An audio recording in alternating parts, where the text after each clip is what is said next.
Assalamualaikum warahmatullahi wabarakatuh. Bismillahirrahmanirrahim. Alhamdulillahi rabbil alamin wa bihi nasta'inu ala umuri dunya waddin. Asyhadu an la ilaha illallah wahdahu la syarika lah wa asyhadu anna Muhammadan abduhu wa rasuluhu la nabiyya ba'dah. Allahumma salli wa sallim wa barik ala Muhammad wa ala alihi wa sahbihi ajma'in, amma ba'd. Allahumma 'allimna ma jahilna wa dhakkirna ma nasina wa fahimna ma lam nafham. Subhanaka la ilma lana illa ma 'allamtana innaka antal alimul hakim. Rabbi shrah li sadri wa yassir li amri wahlul 'uqdatam min lisani yafqahu qawli. Ruwiya anin Nabi sallallahu alaihi wasallam annahu qala, diriwayatkan daripada Nabi sallallahu alaihi wasallam bahwa sesungguhnya beliau bersabda, khoslatani la syai'a afdalu minhuma al-imanu billah wan naf'u lil muslimin. Dua perkara, tidak ada sesuatu yang lebih utama daripada keduanya, yaitu beriman kepada Allah dan bermanfaat untuk sesama muslim. Jadi para jamaah, kata Rasulullah, ada dua macam yang keduanya itu tidak bisa dibandingkan dengan yang lain, yang lebih utama dibandingkan dengan apapun daripada selain keduanya. Yang pertama beriman kepada Allah, yang kedua bermanfaat kepada sesama muslim. Beriman kepada Allah, para jamaah, adalah syarat utama bagi seseorang yang ingin mendapatkan kemenangan yang hakiki. Karena di dalam Al-Quranul Karim, setiap Allah menyebutkan balasan surga, pasti Allah mengatakan syarat pertamanya iman. Alladzina amanu, baru kemudian wa amilus salihat.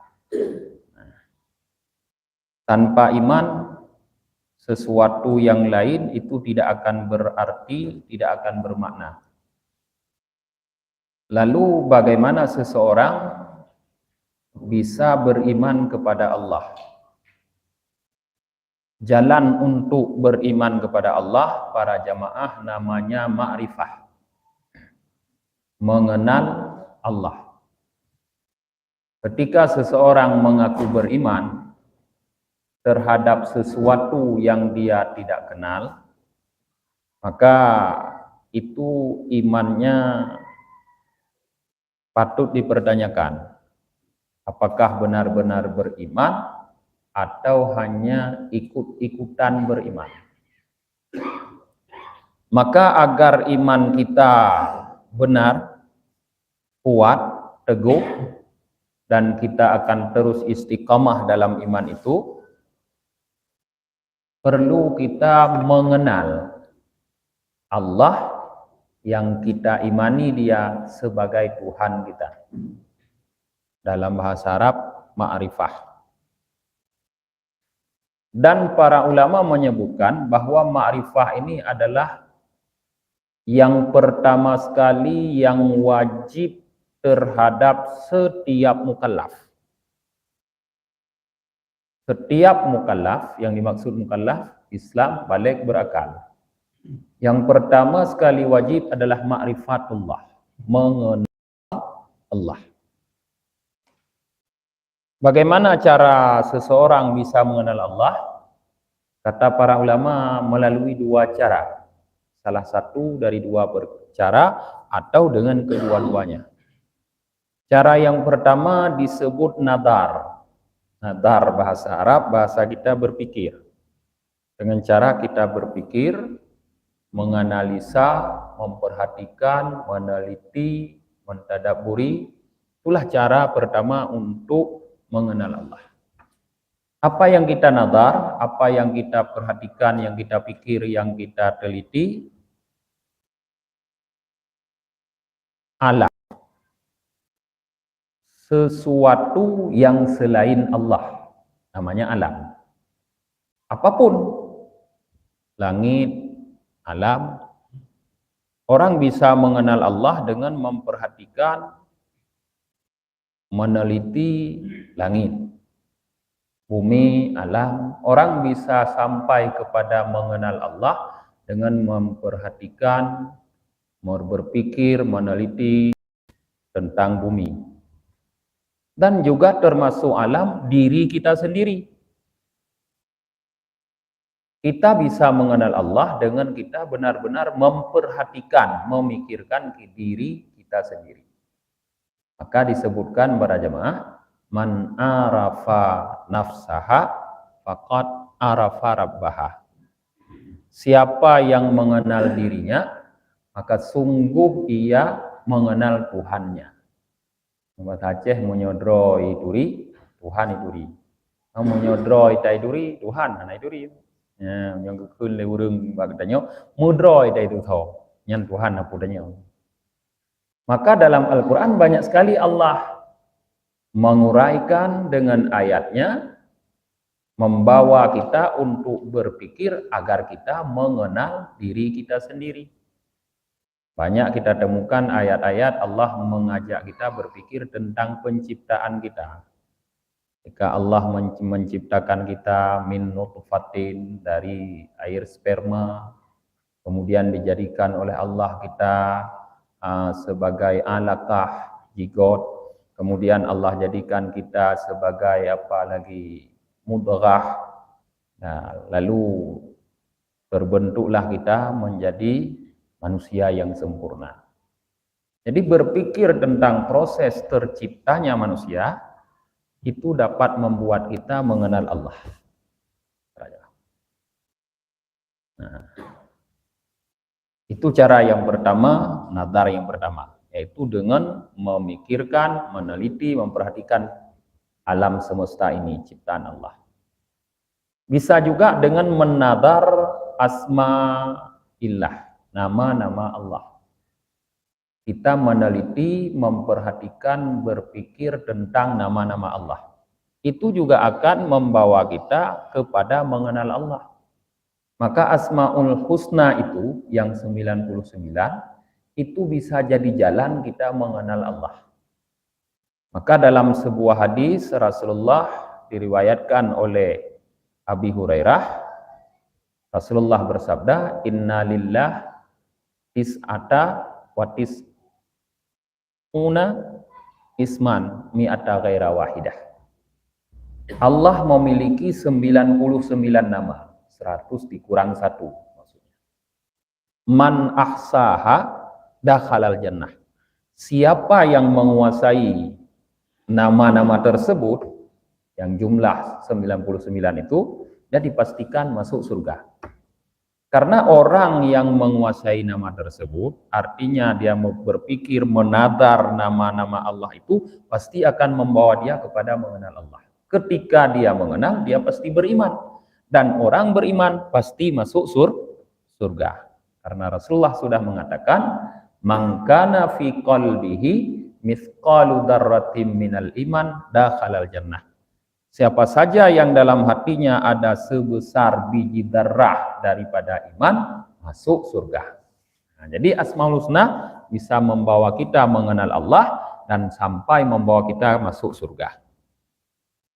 Kemudian juga bisa kita menadar melalui sifat-sifat Allah yang telah Allah sebutkan dalam Al-Quranul Karim, yang kemudian disatukan oleh para ulama dalam satu bidang ilmu pengetahuan. Cara itu disebut dengan ilmu kalam atau ilmu usuluddin atau ilmu tauhid. Belajar melalui sifat-sifat Allah itu juga akan membawa kita mengenal Allah. Nah, itu cara pertama, yaitu cara nazar. Berpikir tentang ciptaan alam, berpikir tentang nama Allah, berpikir tentang sifat-sifat Allah, membawa kita kepada mengenal Allah melalui cara namanya nazar. Cara yang kedua, seseorang mengenal Allah itu melalui cara namanya kasyaf. Kasyaf ini yaitu Allah memilih seseorang, lalu untuk orang itu dibukakan hijab oleh Allah, sehingga orang itu langsung dapat mengenal Allah tanpa perlu proses berpikir menadar. Namanya kasyaf. Jadi mereka tidak berusaha sampai kepada tujuan. Orang yang melalui cara nadar berusaha, ada yang sampai, ada yang tidak. Dua metode ini yang membawa kepada mengenal Allah itu punya kelebihan dan kekurangan masing-masing. Kelebihan metode nadar, ketika seseorang mengenal Allah dengan metode nadar, maka orang tersebut bisa membimbing orang lain untuk juga mengenal Allah. Jadi orang menyogeturi Allah dengan cara gupike, nyanjut gepernogok cara tumike supaya orang lain pun ituri Allah. Orang yang mengenal Allah dengan cara nazar itu disebut dengan nama ulama. Nah, ulama nangga. Nah, orang tersebut disebut ulama. Orang yang mengenal Allah dengan cara kasyaf, mereka kelebihannya mengenal Allah lebih kuat daripada orang yang mengenal dengan nazar. Karena orang yang mengenal Allah dengan nazar itu hanya sampai pada tingkat ilmul yakin. Sedangkan orang yang mengenal Allah dengan cara kasyaf itu sampai kepada tingkat ainul yakin. Jadi ainul yakin itu disebut oleh Allah dalam Al-Quran itu berada di atas ilmul yakin. Yang paling atas adalah hakul yakin. Itu yang paling atas. Ya. Tetapi ada kelemahan orang yang mengenal Allah dengan cara kasyaf, yaitu mereka tidak bisa mengajarkan, memperkenalkan Allah seperti mereka kenal kepada orang lain. Mereka, orang yang mengenal Allah dengan cara kasyaf itu diistilahkan dengan aulia, para wali. Kalau mufradnya wali, seperti ulama jamak, mufradnya alim. Aulia. Jadi, dari dua macam orang mengenal Allah ini, yang bisa kita jadikan sebagai rujukan untuk mengenal Allah adalah ulama, bukan aulia. Ketika seseorang salah menjadikan aulia sebagai jalan mereka mengenal Allah, yaitu belajar pada aulia, maka mereka akan salah. Kemungkinan besar akan tersesat. Karena para aulia itu tidak bisa mengajarkan. Karena mereka sendiri tidak belajar, tapi dipilih langsung oleh Allah. Hal ini dibuktikan oleh Allah dalam Al-Quran, dalam surah Kahfi, cerita perjalanan Musa alaihi salam mengikuti Khidir untuk belajar. Nabi Musa itu mewakili ulama. Nabi Khidir itu mewakili aulia. Ketika Nabi Musa ingin coba belajar pada Nabi Khidir, ternyata apa? Dia tidak bisa, tidak sanggup. Karena apa yang dilakukan oleh Khidir semuanya itu berada di luar nalar yang waras. Jadi tidak bisa diterima. Maka membuktikan kepada kita bahwa keduanya ini, para jamaah, ini berbeda. Kalau mau belajar, cari ulama. Aulia itu adalah orang-orang pilihan Allah yang patut kita muliakan, kita hormati, bukan kita jadikan sebagai guru. Karena mereka tidak bisa mengajar. Tetapi ketika seseorang memiliki dua-duanya, dia mengenal Allah secara kasyaf, tapi juga mengenal Allah secara nazar. Artinya pada dia ada dua kedudukan. Selain sebagai aulia, dia juga sebagai ulama. Maka dia bisa memperkenalkan kita kepada Allah melalui keulamaannya, bukan melalui keauliaannya. Tanya le keliru urang para jemaah, ingin jadi orang mulia seperti aulia itu, maka dia belajar pada aulia. Yang dia keliru. Sehingga menjadi sesat. Pegah dra aulia anda, menjadi sesat. Nyo jalan mengenal Allah.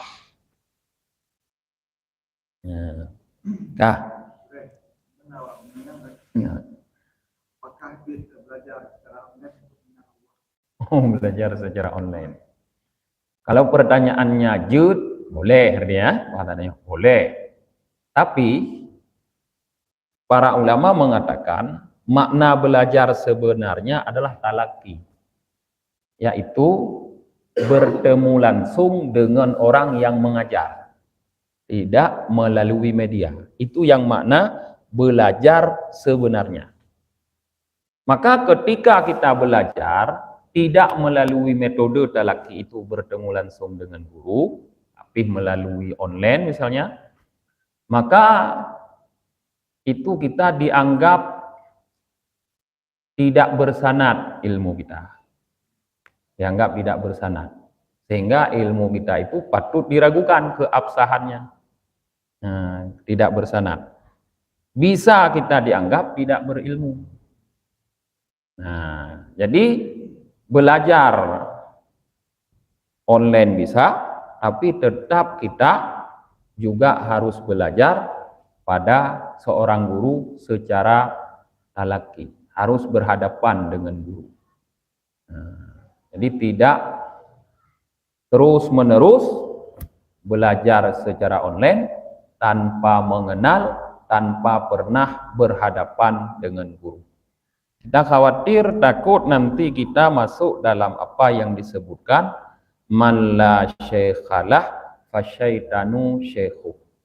Siapa yang tidak punya guru, maka syaitanlah gurunya. Itu yang paling kita takuti. Tetap harus berhadapan dengan guru. Kemudian yang kedua, yang paling utama, tidak ada sesuatu yang lain yang lebih utama daripadanya, wan naf'u lil muslimin. Bermanfaat untuk orang-orang muslim. Kita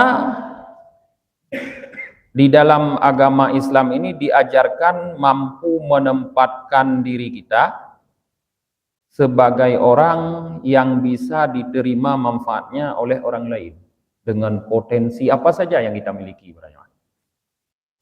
Syekh Nawawi Al-Bantani dalam kitabnya ini mengatakan bil maqal, dengan kata-kata kita. Kita harus mampu menempatkan kata-kata yang kita keluarkan itu menjadi bermanfaat bagi orang lain. Jadi jangan kita berkata-kata kecuali kata-kata itu bisa diambil manfaat oleh orang lain. Berarti kita harus memilih kata-kata. Inilah salah satunya kata para ulama, kenapa mulut diletakkan di kepala. Lidah itu ada di kepala, supaya dekat dengan otak. Otak itu kan merupakan tempat untuk berpikir, mengolah pikiran di situ. supaya setiap apa yang kita keluarkan itu sudah lebih dahulu dipikirkan di dalam otak. Yang dah pegah berkali udah pikir. Sehingga ada yang dah pegah sesuatu lagi tanya, ketika kita mengeluarkan, dapat kita pastikan itu bermanfaat untuk sesama muslim, ke orang lain. Nah, manfaat ke kau. Nah, maka dalam satu hadis Rasulullah mengatakan, min husnil islami mar'i tarkuhu ma la ya'ni. Nah, tanda sempurna atau bagusnya Islam seseorang, dia sudah mampu meninggalkan sesuatu yang tidak penting.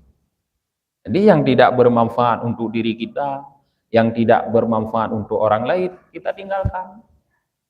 Yang penting dalam kehidupan ini apa? Beriman dan memberi manfaat untuk sesama muslim. Maka apapun yang kita katakan harus sesuatu yang menunjukkan keimanan kita dan mampu memberi manfaat kepada sesama muslim. Yang kedua, au biljah, kata Syekh Nawawi, atau dengan pengaruh. Kita bisa memberi manfaat kepada sesama muslim dengan pengaruh kita. Kita semua punya pengaruh. Nah, pengaruh. Nah, pulang jino karena media sosial, ya kan? Kaji ke konten kreator, tanya kaji ke seleb, duknya karena pengaruh. Karena pengaruh tanya kepada pengikut tanya kepada follower tanya. Gunakan yang kemampuan tanya, pengaruh tanya untuk memberi dampak positif, manfaat kepada orang lain. Tanya yang hanaju dia tanya mah minimal irumuh tanya nak pengaruh. Kita sebagai seorang suami punya pengaruh terhadap istri, ya kan? Nah, jadi gunakan pengaruh kita dalam rumah untuk bermanfaat kepada istri. Kita sebagai seorang ayah punya pengaruh kepada anak-anak. Gunakan pengaruh kita untuk memberi manfaat kepada anak-anak. Di masyarakat juga ada pengaruh. Di sekolah, di kampus, di pesantren, di mana-mana kedudukan kita ada pengaruh. Sekalipun ubud hak kita udah. Tukang sampah juga ada pengaruh, ya kan? Pengaruh untuk kebersihan. Gunakan pengaruhnya untuk membuat lingkungan menjadi bersih. Andung pengaruh yang bisa kita gunakan untuk memberi manfaat. Au bil mal, atau dengan harta.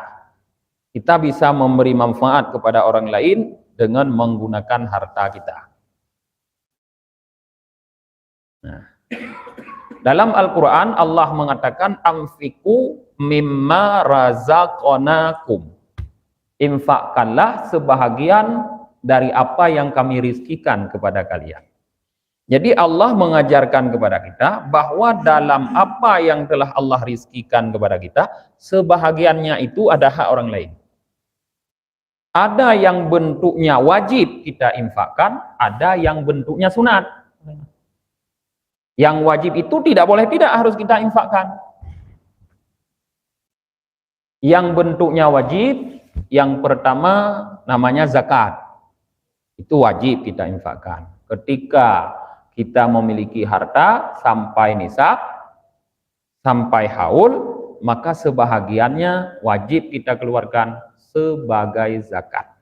Bahkan ketika kita tidak mengeluarkan, kita harus dipaksa, wajib dipaksa untuk mengeluarkan. Kepada para pemimpin untuk mengambil dari harta orang mukmin sedekah yang namanya zakat. Jadi dia apa sah adanya. Kalau nak tamukat, anak tak bayu jakut. Je kerja. Rumah tu, bak kedai tu. Ya leke jakut. Kalau nak ada kerja, je kerja, ya leke. Ya leke jakut. Yang kedua, ketika kita memiliki istri, yang istri itu tidak nusyud, maka sebahagian dari harta kita wajib kita infakkan untuk para istri. Ada hak mereka. Tidak boleh tidak. Ketika satu hari kita tidak berinfak, maka itu akan tercatat sebagai utang. Na fiuro hana tabi danyo belanja kurinong tu nyan tercatat sebagai utang. Dicatat atau tidak oleh istri sebagai utang, malaikat mencatat itu sebagai utang. Sehingga ketika kita meninggal, istri tidak memaafkan, maka itu akan menjadi kezaliman kita kepada dia nanti yang akan dia tuntut di yaumil hisab. Tuntut di perumahan, teman-teman.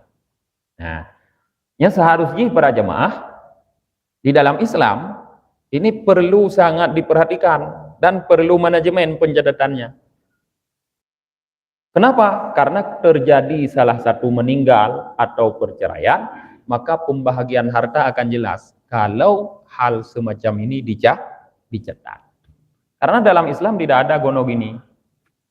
Ana gono gini. Ana harta bersama. Karena nikah tidak merupakan syirkah harta. Nikah itu bukan akad perkongsian harta. Tapi akan ada hak-hak istri pada kita suami yang wajib kita penuhi. Salah satu seperti nafkah. Ketika kita tidak memberikannya, maka dia mencatat itu sebagai utang kita. Banta cereji hinde ilake. Yan na orangnya lep lehuro sakit ge, hana kerja hana kebita pu belum. Long malah hampi ge koknya. Ilong tak kebi koknya kunit terkah. Tapi koknya hana pi gelongnya, yang kamu utang ge, payah bayu. Adi tiuro, tertuh ribe kali lep lehuro, kap tubik le yan. Yang ben bagi harta nyan. Harkat dro yang ke harkat. Tubik le. Yan di antara ji kurangnya. Menanti ada melinggai dah. Kadang tanya hana teliti, hana tanggap hal-hal yang lainnya. Padahal menjadi hutang di hadapan Allah. Dan hutang kepada manusia lebih dahulu diselesaikan daripada hutang kepada Allah. Yang kedua, monyona anak dementong lagi tanya, anak-anak yang masih kecil, belum balik, belum rasyid, maka dalam harta kita orang tua ada sebagian hak mereka. Tidak kita berikan, juga menjadi hutang. Itu wajib. Yang keempat, ketika kita memiliki orang tua yang sudah renta, lemah, tidak mampu lagi berusaha, dan tidak memiliki harta lagi, kabeh ke pulau orang gak jauh ibulah katanya, gak jauh pun katanya, kagak ting anak pulih. Yang ketika itu kita para anak laki-laki, dalam harta kita punya sebagian hak mereka, hak urunci itu. Dah jauh kan? Anak payah musyawarah dengan perumahan kan? Ada hak kita baca wajib. Nah, selain itu infak sunat, nyan boleh ada musyawarahnya infak sunat, nyan selain itu infak sunat. Yang terakhir au bil badan, atau kita bisa memberi manfaat kepada sesama muslim dengan badan. Nah, potensi bak badan kita macam-macam, nah potensinya bak badan lu dah. Naule, nauta, na pikiran. Ngan pikirannya je tapi manfaat ke kau? Dah pernah urang, kan? Ngan menjaro kan je tapi manfaat ke kau kan? Tak bantu urang. Ngan kaki je tapi manfaat. Ngan mata je tapi manfaat. Ngan hidung je tapi manfaat. Cukup le je tak gunakan bak badan untuk memberi manfaat kepada orang lain. Qala Rasulullah sallallahu alaihi wasallam, man asbaha la yanwid dhulma ala ahadin ghufira lahu ma jana. Kata Rasulullah, siapa saja yang bangun pagi la yanwid dhulma, ketika bangun dia tidak meniatkan kejahatan ala ahadin untuk seorang pun. Tidak ada sedikit pun niat jahat untuk orang lain ketika bangun pagi tersebut. Akan dibalas oleh Allah hati yang bersih ketika bangun itu dengan ghufira lahu majana, diampuni kesalahan-kesalahan yang telah pernah terjadi. Bangun pagi dalam keadaan hati yang bersih daripada niat-niat buruk terhadap orang lain, dianggap sebagai ibadah yang dibalas oleh Allah dengan diampuni dosa-dosa yang sudah pernah terjadi. Mudah tak ada ibadah yang hilang ni kan? Nama habis. Pokoknya tak ada mudah. Mentang baik mengkuruk pari ade tu. Kan urangnya mun mengkuruk pari. Dah mudah kon kau fikir laju nyok kiban cara aku ilanya ti pulan, kiban cara aku ilanya ti pulin uronyo, kiban cara aku cekak ti nyok, aku cekak ti je. Bersihkan hati ketika bangun pagi, itu sudah merupakan satu ibadah yang bisa membuat Allah mengampuni dosa kita. Apalagi seperti yang disampaikan oleh Rasulullah dalam lanjutan hadis ini, waman asbaha yanwin nusratal madlum wa qada'i hajatil muslim. Siapa saja yang bangun pagi dengan niat dalam hatinya untuk menolong orang-orang yang dizalimi dan menunaikan kebutuhan orang muslim, kanat lahu ka ajri hujjatin mabrurah, niscaya ada baginya seperti pahala haji mabrur. Kalau kita mampu bangun pagi dengan niat baik para jemaah, niat supaya di hari itu kita bisa menolong orang-orang yang terzalimi, niat di hari itu bagaimana kita bisa mencukupi kebutuhan orang-orang muslim. Ketika kita bangun pagi dengan niat baik seperti itu, maka bangun pagi itu jadi ibadah yang akan dibalas oleh Allah dengan pahala sama seperti apa yang Allah berikan kepada tamu Allah yang berangkat menunaikan haji, yang hajinya mabrur. Apa balasan untuk orang yang hajinya mabrur? Laisal jaza illal jannah. Tidak ada balasan yang lain kecuali langsung masuk surga. Jadi ketika kita mampu bangun pagi dengan niat baik, ingin menolong orang-orang yang terzalimi, ingin mencukupi kebutuhan orang-orang muslim, maka dapat pahala masuk surga langsung. Nah,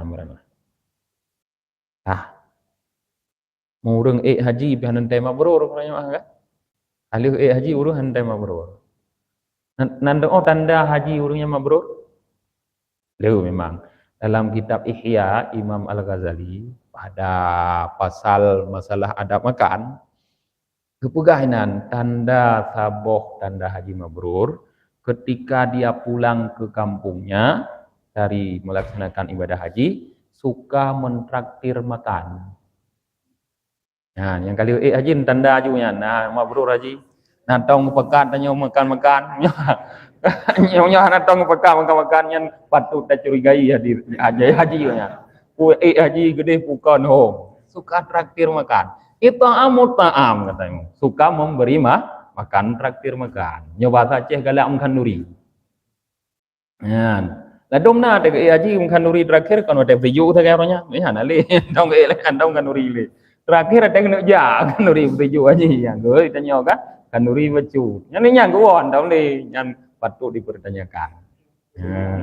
Jadi yang kayu hei nunggu haji berkering nunggu makan orang lain, yang kayu haji. Baik pegang tu haji martul keron. Ya. Wa qala alaihi salam, dan berkata Nabi sallallahu alaihi wasallam, ahabbul ibadi ilallahi ta'ala anfa'un nasi linnas. Kata Nabi, orang yang paling dicintai oleh Allah, hamba yang paling dicintai oleh Allah adalah yang paling bermanfaat untuk orang lain. Yang paling disukai, hambanya yang paling disukai oleh Allah, yang paling bermanfaat untuk orang lain. Dalam hadis lain disebutkan khairun nas anfa'uhum linnas. Manusia yang terbaik adalah yang paling bermanfaat mereka itu untuk orang lain. Jadi kalau kita ingin jadi orang yang terbaik, ya, posisikan diri kita sebagai orang yang selalu menebarkan manfaat untuk orang. Wa afdalul a'mali idkhalus surur ala qalbil mu'minin. Dan kata Rasulullah, seutama-utama amal yang paling utama adalah idkhalus surur, menyenangkan, membahagiakan ala kalbin mukminin, orang mukmin. Memasukkan rasa senang ke dalam hati orang mukmin, membahagiakan orang mukmin, membuat orang mukmin menjadi happy. Yang amal yang paling utama, kata Rasulullah. Dengan apa kita membahagiakan orang lain? Kata Rasulullah, yatrudu anhujuan. Ia hilangkan daripada orang mukmin lapar. Jadi orang mukmin yang tapi senang non, tapi makanan. Jadi sesuai dengan keadaan orang mukmin berarti. Masalah agaknya yang terjadi. Kelaparan. Berarti makanan yang boleh. Mungkin Pak Prabowo berkalon masalah bangsa Indonesia kelaparan. Ya kan? Lebih makanan. Mungkin menurut penilaian Pak Prabowo yang terjadi di mana-mana kelaparan kadang. Hai gunging kadang kasus anu mit kan? Berarti apa? Karena kelaparan pikir. Lebih makanan. Ya beramal dengan hati Rasulullah. Baik kita nyontot tangi urang tu dia ajuk baje. Aku mah baje-baje yang kau lihat. Jadi kasus itu senangkan mereka dengan memberi makan. Au yakshifu anhu kurban, atau ia hilangkan dari orang tersebut kesusahan. Jadi bisa kita membuat orang lain senang dengan menghilangkan rasa susah daripadanya. Nah, kalian urangnya susah ke? Tak senang, enggak? Tak senang, cara aja macam-macam, dah hibur. Menurut potensi yang na bagdanya, potensi drone jenaka ke. Yang mendam drone lagi Nuaiman hibur Rasulullah raja Nuaiman yang na potensi yang kunyan pekem urung komedian lah menjadi no. Gunakan potensinya untuk menghibur Rasulullah. Rasulullah kadang-kadang susah untuk kem tu. Gara-gara na sahabat Nuaiman. Tanya kau berle sahabat orang yang lagi nah, tentu tu kem. Au yakbilahu dainan, atau ia bayar untuk orang mukmin tersebut hutang. Jadi kasus orang mukminnya kuatra kasusnya terikat utang, terlilit utang, kayak kejar-kejar debt kolektor. Yang bagaimana kita menyenangkan dia? Dengan kita bayarkan hutangnya. Talunasi hutang, ban kata lunasi hutang, anak dikejar debt kolektor le, kasenang gitu. Nyan cara-cara yang disampaikan dalam hadis Rasulullah menyenangkan hati orang mukmin, dan masih banyak cara-cara yang lain para jemaah. Nyan yang paling utama amal para jemaah senang hati urang lain. Nah pertanyaan? Kat. Ya, bismillah.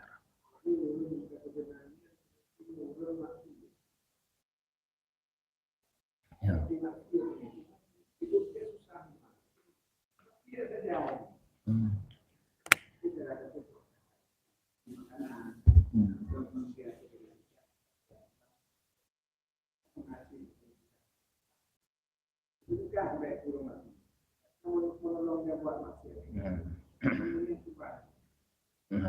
Itu perlu kepada penelitian. Hanjit langsung dah hukum. Kalimat musyrikah baik ke urang maksiat karena membantu urang maksiat pajan tak pakai.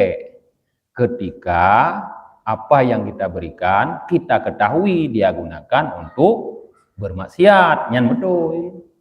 Nah, tapi ketika tidak seperti itu, dia juga sebagai hamba Allah patut kita tolong. Karena Allah mengatakan irhamu man fil yarhamukal man fis sama. Ketika kita memiliki rasa kasih kepada makhluk yang ada di bumi ini, maka makhluk yang di langit juga akan mengasihi kita. Jadi katanya dalam memberikan rasa kasih itu tidak perlu memilih-milih orang. Bahkan orang yang sedang berada di dalam kekotoran seperti itulah yang harus lebih kita kasihi.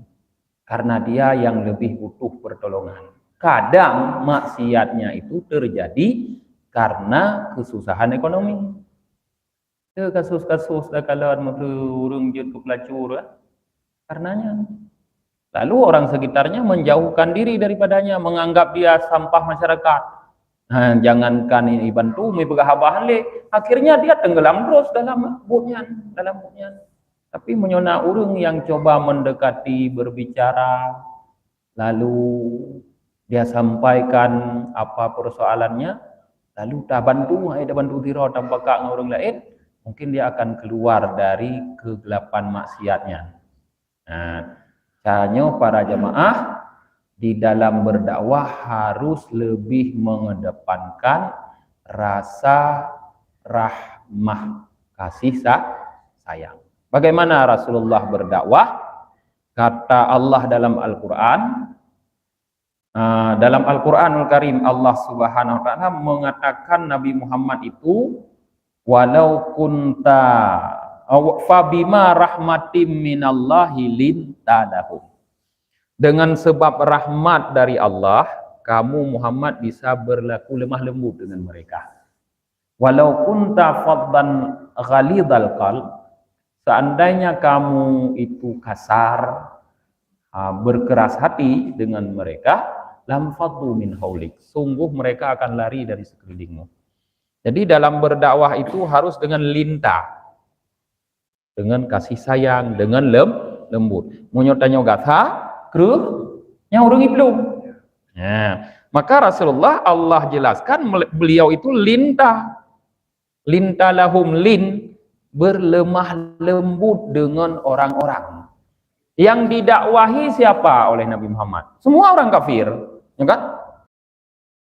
Fit orang kafir yang gedakwah. Karena walaupun gedakwah Rasulullah kan kalau menauri filap. Tik orang kafir mendung gedakwah. Tapi bagaimana Rasulullah bisa lemah lembut dengan mereka? Sekafir Fir'aun saja Allah masih perintahkan Nabi Harun dan Nabi Musa lemah lembut. Nah, kata Allah, faqula lahu qaulal layyina. Maka bicaralah hai Musa dan Harun dengan Fir'aun dengan kalimat yang layyina, yang lemah lembut. Man Fir'aun hangga bigata di Allah. Nah, berarti. Nah, jadi yang ke tingkat keberhasilan dakwah katanya yang menurut tingkat lembut katanya. Ketika katanya lembut akan membuat hati orang lain tergugah untuk simpati kepada katanya. Ketika orang simpatik lalu berubah menjadi cinta, lalu dia akan mendengarkan apapun yang kita ucapkan. Munyo karena cinta. Kan gebegah le urang nyamu nanging pukun monyo pecintanya pukun kalau cinta sudah melekat hai kambing rasa coklat. Padahal kau hana god kemeng ni tapi bak urang cinta coklat rasa god. Monyo tanya ka dak god urang lain cinta kan ada salah dak begah. Oh him urangnya. Tapi monyo ka benci ada butoi dak begah kon. Jadi benar dengan salah itu dilihat dengan kacamata cintanya, bukan kacamata benci. Maka harusnya yang dalam berdakwah lemah lembut, anak perleka kasar. Ngerti bang? Ya. Mungkin no kajian katanya. Tutup dengan baca doa akhir majelis. Subhanakallahumma wa bihamdika wa nasyhadu an la ilaha illa anta nastaghfiruka wa natubu ilaik. Subhana rabbika rabbil izzati amma yasifun wa salamun alal mursalin walhamdulillahi rabbil alamin.